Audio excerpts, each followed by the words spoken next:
Have you ever caught yourself doing something you swore you'd stop? You wake up promising this time will be different. No more scrolling until 2 a.m. No more junk food, no more procrastinating. But somehow, a few hours later, you're doing it again. It's frustrating knowing what's good for you, yet doing the opposite.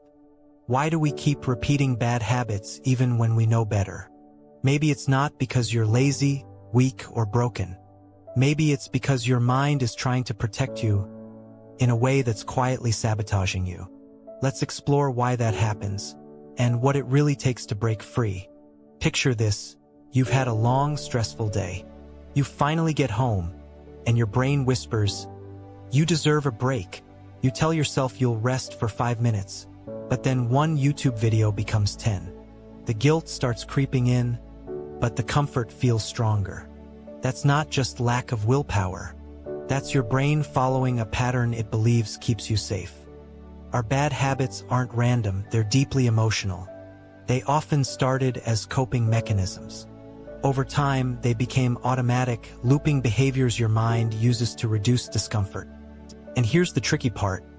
Your brain doesn't care about what's good or bad. It only cares about what's familiar. See, your brain's main job is not to make you happy. It's to keep you alive. And to the brain, predictability feels safe. If something reduces stress, even temporarily, your brain marks it as a success. That's why you reach for your phone when you feel bored, or a snack when you're anxious. Not because you want to, but because somewhere deep down it works, at least for a moment. That tiny burst of dopamine says, "Hey, this helped," and the loop is sealed. But here's the strange part.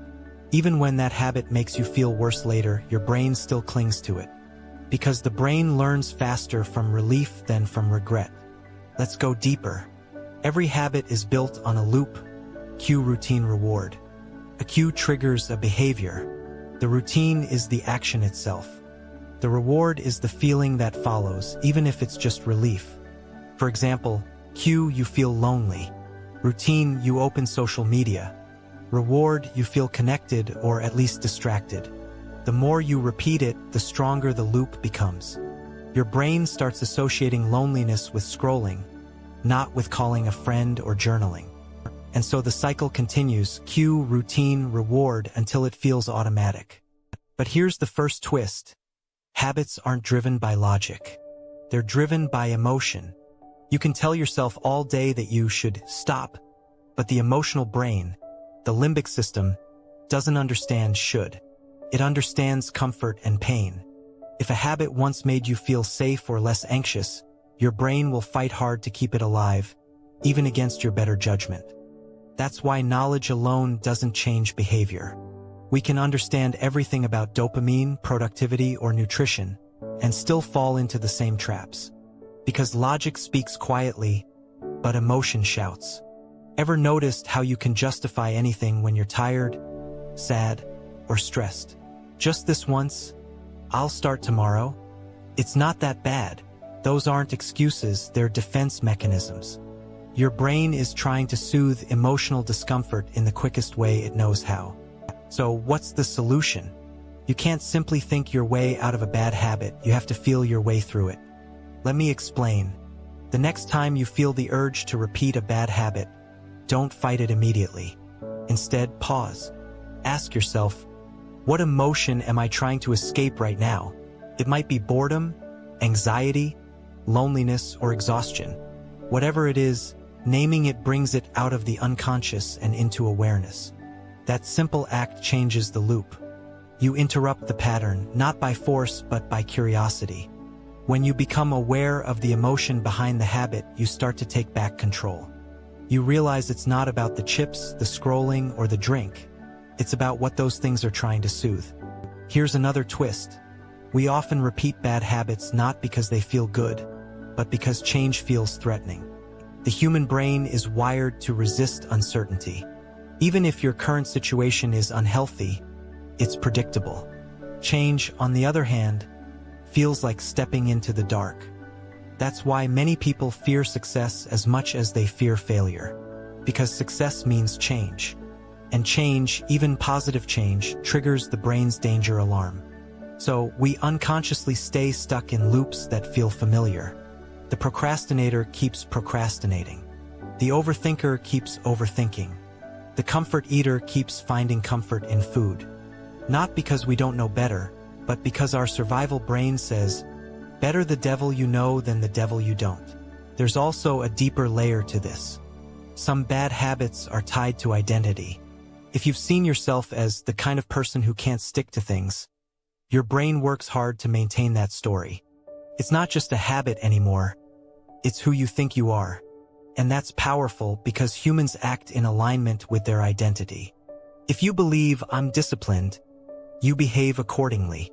If you believe I'm a mess, your mind will subconsciously look for ways to prove that belief true. We don't live according to our goals. We live according to our self-image. So the real work of breaking bad habits isn't just about stopping the behavior. It's about changing the story underneath it. Here's where it gets interesting.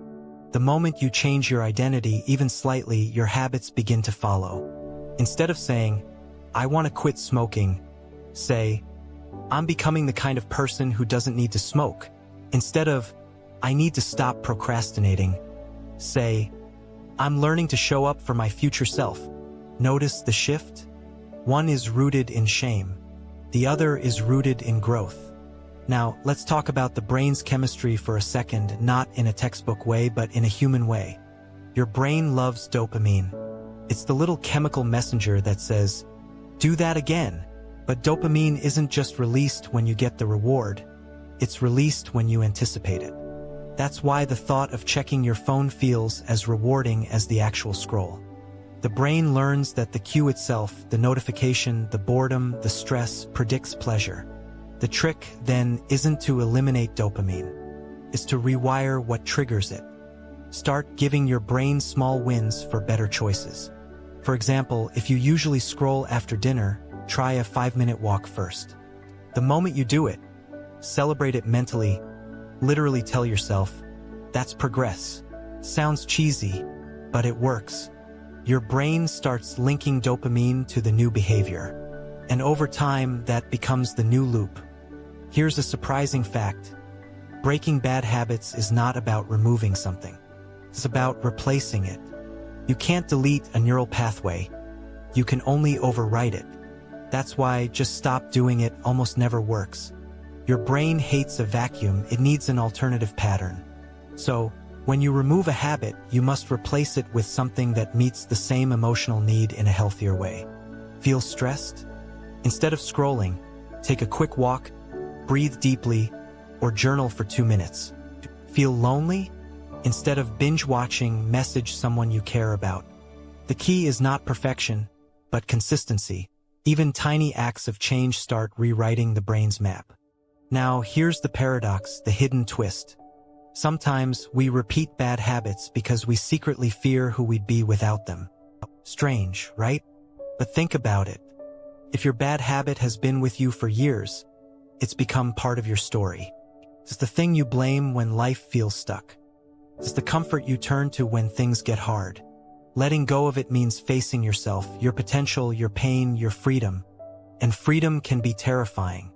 That's why real change doesn't begin when you hate your habit.